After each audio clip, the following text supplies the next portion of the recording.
Fakta ke-6, 81 menit momentum kritis. Dalam keadaan parah, Diana ini tidak dikeluarkan dari mobil. Sedangkan Diana ini duduk di sisi yang kondisi mobil.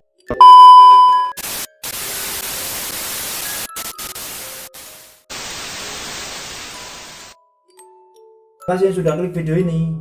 Gimana kabar kalian semua? Sehat? Di video ini saya akan menceritakan kematian mantan istri Pangeran Charles, yaitu Putri Diana, yang terjadi pada tanggal 31 Agustus 1997. Dia meninggal bersama kekasihnya Dodi Al-Fayed pada saat melintasi sebuah terowongan yang bernama Point de Alma di Paris, Prancis. Selain kematian Dodi Al-Fayed kekasihnya, si supir yang bernama Henry Paul juga meninggal dalam kecelakaan itu. Pada detik-detik terakhirnya, si Putri Diana ini sempat berada di sisi kekasihnya Dodi Al-Fayed pada saat si Dodi Al-Fayed ini menghembuskan nafas untuk yang terakhir kalinya. Hingga sampai saat ini, kematian Putri Diana dianggap sebagai sebuah sabotase.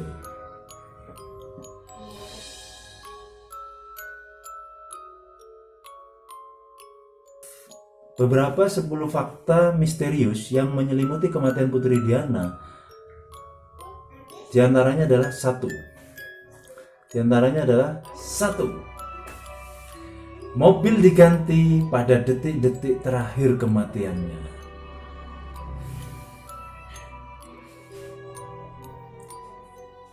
Meski Diana dan kekasihnya Dodi Al-Fayed dalam sehari itu sebelum kematiannya, dia terbiasa menggunakan sebuah mobil Mercedes berwarna hitam.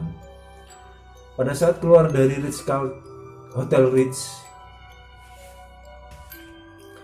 tak hanya mobil yang diganti pada detik-detik terakhir ini, bahkan mobil cadangan yang biasa digunakan pun juga tidak ada. Terdapat juga kontroversi di mana Putri Diana ini selalu termasuk orang yang memperhatikan keselamatannya dengan menggunakan sabuk pengaman. Tapi pada saat kecelakaan itu, dia itu seolah-olah tidak memakainya. Nomor 2, tak ada rekaman CCTV. Ketimbang memilih rute tercepat untuk menuju ke apartemennya Dodi Al-Fayed di pusat kota Paris, si Henry Paul ini memilih jalan memutar melewati sebuah sungai Seine yang rutenya ini lebih jauh, dan dia harus melewati sebuah terowongan yang bernama Point de Alma. Alasannya adalah karena untuk menghindari paparazzi yang mengejar mereka sepanjang hari. Walaupun terdengar tak masuk akal, orang-orang curiga karena 17 CCTV di sepanjang rute itu tidak bekerja atau mati. Nomor 3, misteri sosok supir yang bernama Henry Paul. Supir mobil naas itu adalah Henry Paul. Dia disebut-sebut sebagai orang yang bertanggung jawab atas kecelakaan maut tersebut, terutama setelah ia dituduh menyetir dalam keadaan mabuk. Ternyata Paul juga bekerja untuk intelijen Prancis dan Inggris. Tanya itu, di dalam rekeningnya tercatat ada sejumlah uang besar di akhir beberapa bulan sebelum kematiannya.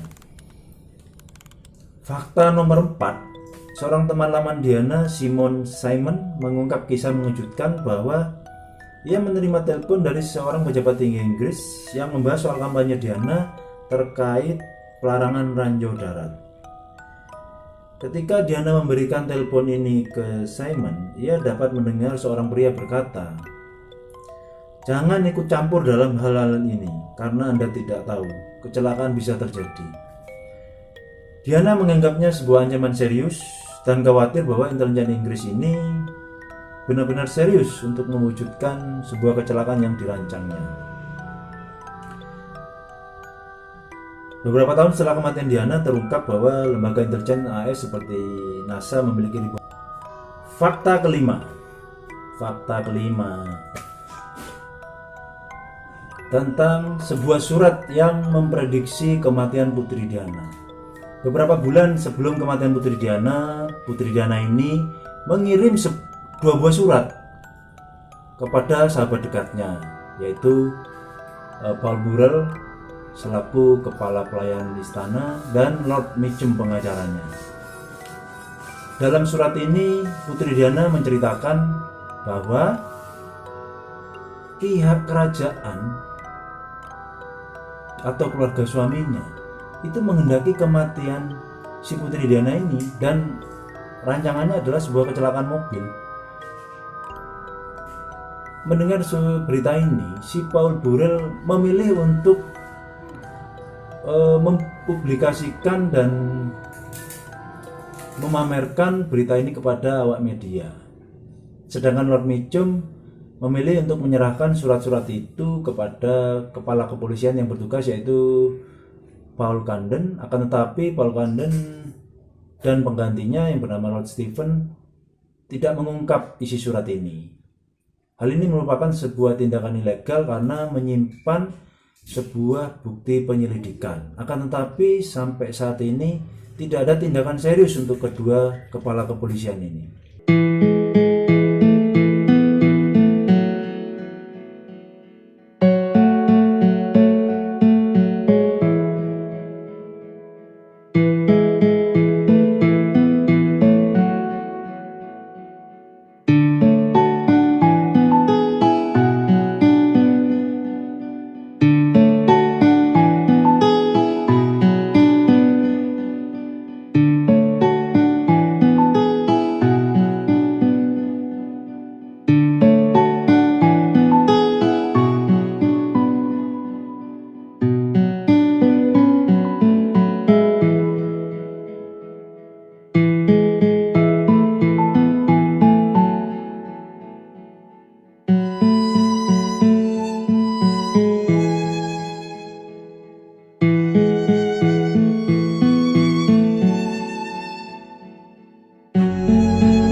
Fakta ke-6, 81 menit momentum kritis.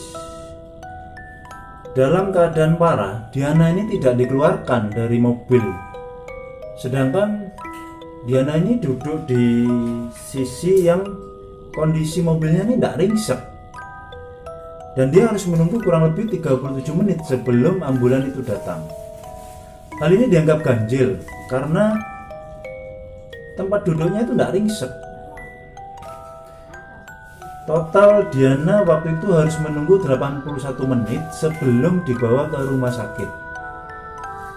Beberapa ahli medis yang menjadi saksi di pengadilan mengatakan apabila Putri Diana ini dikeluarkan dengan lebih cepat, ada kemungkinan Putri Diana ini akan selamat. Fakta ketujuh, kecepatan ambulan. Ketika ambulan akhirnya datang dan membawa Putri Diana ini, kan ambulan ini memilih jalan pedestrian, jalan untuk berjalan kaki. Lah kok bisa? Jalan untuk berjalan kaki digunakan mobil ambulan dengan kecepatan 19 km per jam.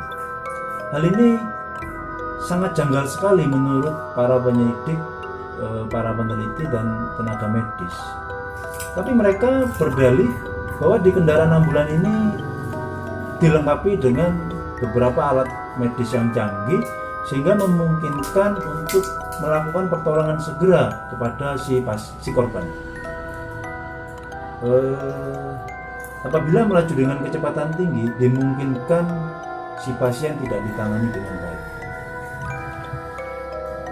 Fakta ke-8, misteri Fiat Uno berwarna putih. Oh, kok lucu.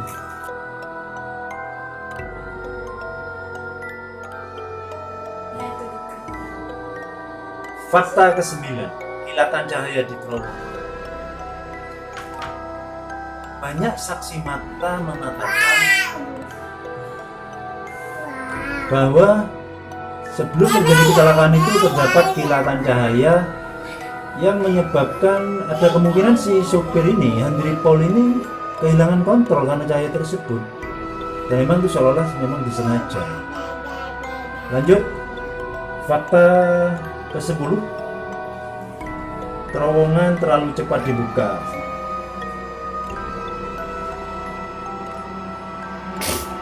Tanggal 31 Agustus 1997, hari meninggalnya Putri Diana ini, tidak lama berselang, yaitu siang harinya, terowongan ini sudah dibuka untuk umum. Para penyelidik mengatakan sudah tidak diperlukan lagi untuk menyelidiki tempat tersebut karena fakta-fakta sudah lengkap. Hal ini juga menimbulkan kecurigaan di banyak orang,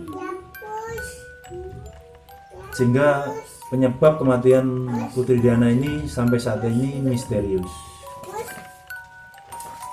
Semoga terhibur dan aktivitas kalian semuanya lancar. Jika suka silahkan like, comment, and share, dan jangan lupa tekan tombol subscribe dan nyalakan notifikasi loncengnya sehingga kalian tidak ketinggalan dari update-update dari channel ini, dan saya akan selalu semangat untuk membangun channel ini. Oke.